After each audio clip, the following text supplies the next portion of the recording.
person, the best part of yourself, when we do get to return to whatever new normal ends up looking like. You have to decide, are you going to continue now to let those people who previously were derailing your progress back into your life? You get that choice, right? Who have you become inside of this quarantine, right? Like I said, this is the second definition of resilience, the ability of a substance, an object, a person to spring back into shape, right? What kind of person, what persona, what avatar have you assumed inside of this quarantine, right? If you, because of thinking this was going to be a short-term thing, it was going to come, it was going to go, and you gave yourself the permission to deviate from who you'd hope to be on an every single day basis, you may have to think differently about how you're going to shift your shaping into something new because of who you've allowed yourself to become, right? Like, I've become a completely different person in this dang quarantine. I'm a person who now shaves his own head, grows a beard, who works out a lot, I'm different in this quarantine. And man, I want this version of me to be a version of me that continues on into what ends up happening outside of quarantine. And if you've adopted some amazing habits and you've adopted some amazing routines and you're stronger and different, you've put on an identity that can thrive through this season, that's rad. Make sure that you stay connected to that for as long as you possibly can. But if in any way you've gone to some coping mechanisms that don't serve you, if you've deviated from the kind of health regimen that would actually have you showing up well for yourself, this may be the time to ask, what shape are you hoping to spring back into, right? I mean, in real time, in business, right? In business, my goodness, there are some things that are happening in real time that are fundamentally changing the way that people do the things that they do. I saw yesterday that California is suggesting the real possibility of extending stay at home for another 3 months worth of time. Like 3 months worth of time. We've only been in quarantine for just more than 2 months. So more time to go than what we've been in. And oh my goodness, that messes, yes, first with my head. What in the world? But it also, beyond messing with my head, makes me realize that there are some things that I have to establish as practice, as habits, as routines in this season, because I am in real time developing habits that will extend well beyond this thing coming and going, right? Twitter just announced that they are indefinitely, that means forever and ever, allowing people to work from home, right? Like the concept of working inside of an office is changing in real time in the midst of this epidemic. The NBA, right? Basketball. I love basketball. The NBA in real time has already told players that the 2021 season is most likely to be played without fans. Right? Like they're thinking differently fundamentally about the way that the sport is played. The Disney, okay? Disney, yesterday, you all see this? I mean, this is exciting, but it also, again, is a sign of people thinking differently in their business. Disney originally announced that Hamilton, the musical, was going to be made as a movie that was coming out in October of 2021. And now, as they take a look at everything that's happening, they made this announcement that on July 3rd, it's going to be streamed direct to Disney Plus, because as they contemplate what it might look like to have movie theaters operating at what point, at what time, how they actually could film the production, at what point, at what time, they've had to adjust the way they do what they do, right? Like I have a whole team of people that I used to work with that has been furloughed. I mean, like I can't even imagine all of these people that I previously worked with that were putting movies into movie theaters now are sitting at home waiting to see what happens. And man, this may end up actually taking a bit more time. But you have to, I think, start asking, what shape are you hoping to spring back into? And are there things that you have to be thoughtful of in how you adapt to what fully unlocks the value that you can afford? Because if you don't think about it, it might be something that ends up happening to you instead of you choosing it for yourself, right? Like in real time with our business, man, we've had to think fundamentally differently about the way we do business, period, at the Hollis company, right? live events was a big part of our business. And live events aren't something that's happening for a long period of time. So if that's not going to happen for a long period of time, we have to think differently about how we can operationalize the talents and skills that we have to serve the audience well, knowing that now we don't have the opportunity to make live events the way that we previously did, right? Like we have this ad partner in ZipRecruiter.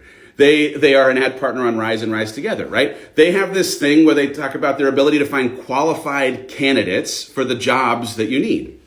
I will tell you this, inside of our company, the kind of jobs that we need, given the changing dynamics of the way that the world is working, have fundamentally changed 9 weeks ago to today. And so the way that we've had to either leverage the partnership that we have with someone like a ZipRecruiter or just fundamentally think differently about what we do and how we serve has been wildly, wildly important in us staying connected to how we show up well for this audience, but also keep the 60 people that we have employed working and think about who we need to add to the team because of the changing dynamics. And so the question that I would ask you in the midst of this, right? Are you the qualified candidate for the life that you suggest that you want? Are you the qualified candidate for the way that you'd hope to run your family? Are you the qualified candidate for being able to successfully navigate the things that are upside down inside of this upside down world? And if you're not, what would you need to do to spring back into shape in a way that you would be able to actually be that qualified candidate, right? Like the kind of people we're looking for to fill roles in our company are different today than they were 9 weeks ago, 8 weeks ago, 4 weeks ago. And so the way that you have to be considerate of what it will take to thrive inside of this environment is at least it starts with asking the question, right? Are you the qualified candidate for the life you say you want? Are you the qualified candidate to be the partner you say your partner deserves? Are you the qualified candidate to lead your family well? Are you the qualified candidate to navigate the changing, shifting sands that exist inside of this world where there is so much uncertainty and change that's happening every single day? If you're not, don't think that you can't become. You can. But you have to start at least by acknowledging that there's a difference between what worked then and what needs to be in play now to make it work, right? The game has changed. And so if the game has changed from 9 weeks ago, the idea of resilience in a new game requires a different playbook. And that's it, right? You have to be considerate of how the playbook that used to work 9 weeks ago has less or no application today, and how if you're able to now open up a new playbook and figure out what it's required to actually thrive and get back up and get into shape in this space, that you will be able to, in that having made that decision, thrive because you'll now be working off of a playbook that's designed for this game, not the game that existed 9 weeks ago, right?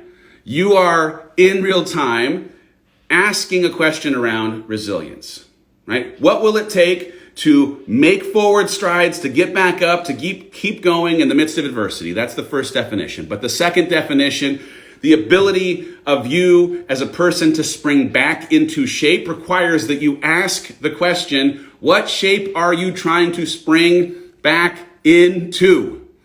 And if you're trying to spring back into the shape of the person, of the family unit, of the business, of the way of living from 9 weeks ago, it may not have application inside of a world that is fundamentally changed 9 weeks later, and that 9 weeks from now may in fact require additional changes, right? And this isn't, man, I'm not trying to be a fear monger. I don't want to worry you. I just want to be real. Because anyone who is like, you know what, I'm just going to wait this out and then it's going to come back to normal, normal is gone. Normal is gone. There will be a new normal, and that new normal, of course, will exist, but that new normal existing will require a new, different shape of you to fit inside of that new normal space. And so the idea of resilience here is figuring out what it's going to take. What is it going to take inside of that new normal for your new shape to fit it well. What is that? What's it going to take? You've been given this gift in the midst of this to ask some unbelievable questions about what you get to leave behind, right? Please don't make the mistake of just thinking that every single thing that you came into quarantine with is a prerequisite of what is necessary going forward. That is not real. So if it's an audit of your calendar or an audit of who you spend time with or an audit of what you value or an audit of how you spend your time or an audit of whatever it might be, do that work. Do that work, because the things that you gave value to, time to, attention to, hopefully in this environment, you've been shed, you've had some light shed on how some of those things, of course, still matter. But in this reset, many of those things no longer matter. And as you think about what shape you're trying to get back into, spring back into, make sure it's a shape that actually can thrive in an environment that has fundamentally changed.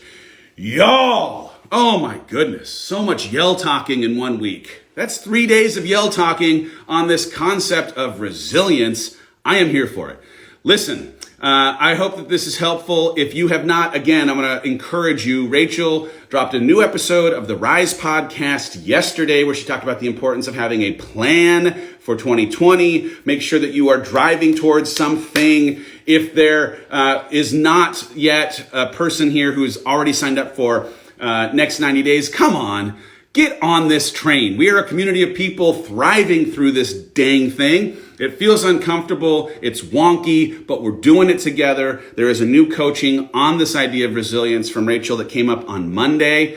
Tomorrow, I'll give you the heads up on the Rise Together podcast. An entire chapter of my book, Get Out of Your Own Way, is the featured podcast. It's the conversation of the resilience that was required to make it through our adoption journey. Holy cow, it was harrowing. And if there was a thing that was a through line in the 5 years of time to adopt our Noah, it was resilience, this decision to just keep getting back up and keep getting back up, even though and because it was hard. I appreciate y'all being here.